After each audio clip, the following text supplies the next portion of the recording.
जीवन में जो हमें दुख मिलता है, ये दुख कौन देता है?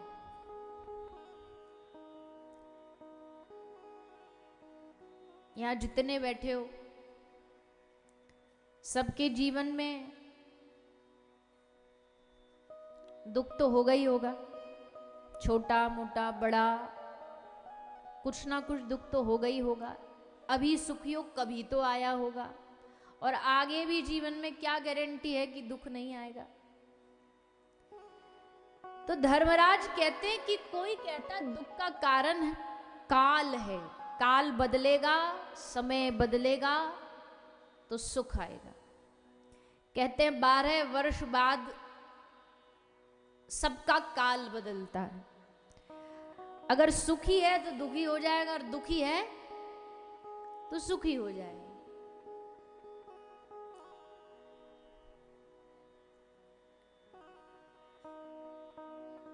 अकबर ने बीरबल से पूछा, कोई ऐसी पंक्ति, ऐसी लाइन सुनाओ जिसको सुख में पढ़ें तो दुख हो, और दुख में पढ़ें तो सुख हो मिले।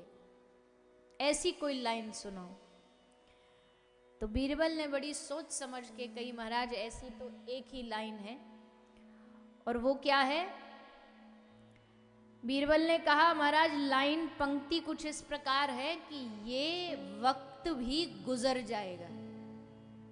क्या लाइन है? बोलो ना, साथ में आप भी हिंदी सीखो। क्या लाइन है? ये वक्त भी गुजर जाएगा, निकल जाएगा। इसका मतलब क्या है?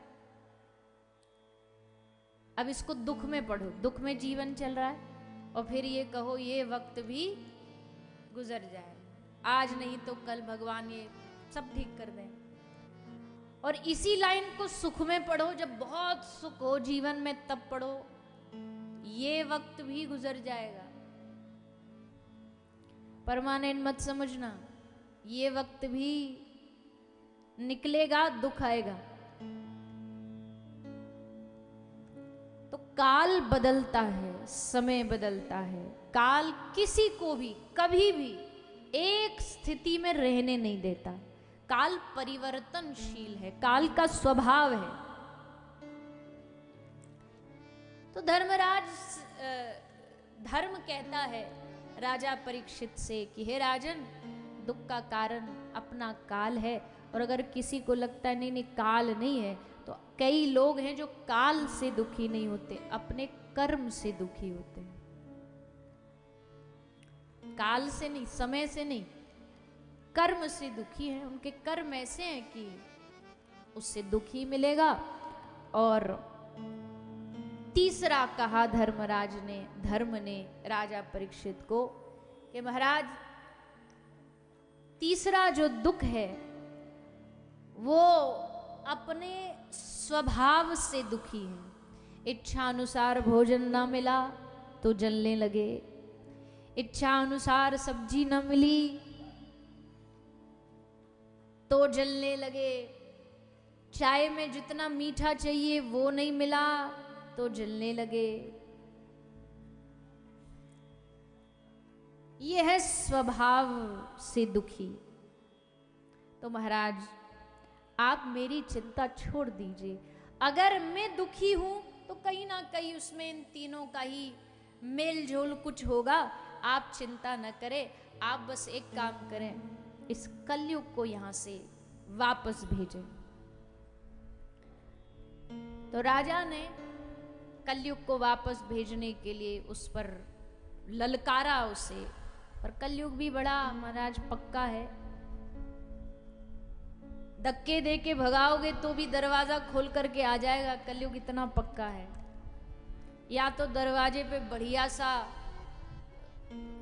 भक्ति का लॉक लगा हो कि लाख प्रवेश एंट्री करना चाहे तो कलयुग घुस ना पाए, पर अगर जरा सा दरवाजा खुला दिख गया ना तो कहीं ना कहीं से रास्ता बना के घुस ही जाएगा, प्रवेश कर जाएगा। तो बड़ा चतुर था, बहुत चालाक था कलयुग है, मतलब कलयुग। उसने राजा पर अपनी पकड़ बनानी चाहिए कि मूल को पकड़ लो तो सारे अपने आप ही जैसा मैं चाहूं सबको घुमा सकता हूं। राजा की पूरी दिनचर्या देखी, इसकी दिनचर्या में तो कुछ ऐसा ही अवगुण है ही नहीं जिससे मैं हावी हो सकूं। राजा न शराब पीता है, न राजा जुआ खेलता है, न राजा वेश्यावृत्ति करता है। फिर एक पांचवी चीज मांगी थी कलयुग ने, जिसमें राजा परीक्षित ने उसे रहने के लिए आदेश दे दिया था। और वो पांचवी चीज कौन सी थी?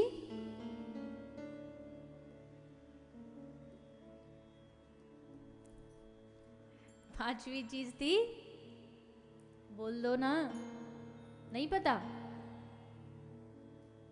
सोना। सोने को क्या बोलते हैं बंगला में? सोना। सोना का सोना।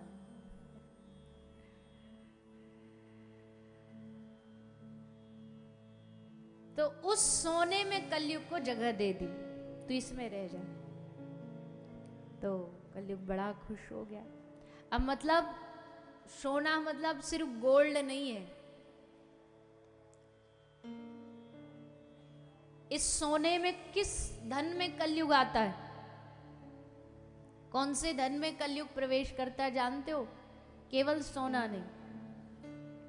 जो पैसा लोग किसी को या तो धोखाधड़ी दे के कमा रहे हैं, या कुछ मिलावट करके कमा रहे हैं, या झूठ बोल के कमा रहे हैं, है 5 रुपए की चीज बोल दी 50 रुपए की। ये क्या है? ये अधर्म का धन है, अधर्म का सोना समझ लो इसको। इसमें कलयुग रहता है। अब कोई कहे नहीं जी हम तो नहीं करते, हम तो न झूठ बोलते ना ये करते। आगे कहते अधर्म के धन में आता है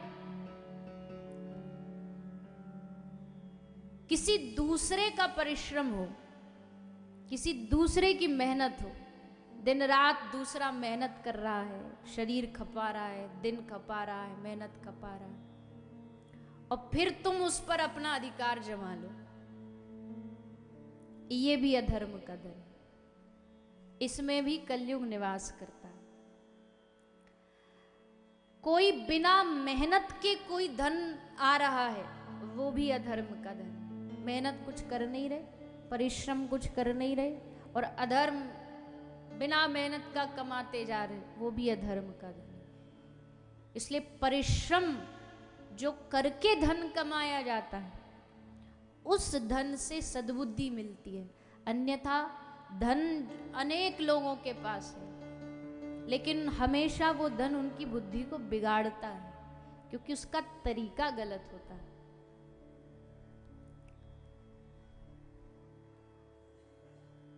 उसमें कलयुग का निवास है। कलयुग सबसे जल्दी घर में, जीवन में, बुद्धि में प्रवेश करता है इसी बेईमानी के धन से। अनाधिकारी जब धन पर अधिकार जमाए, उसमें कलयुग प्रवेश करता है।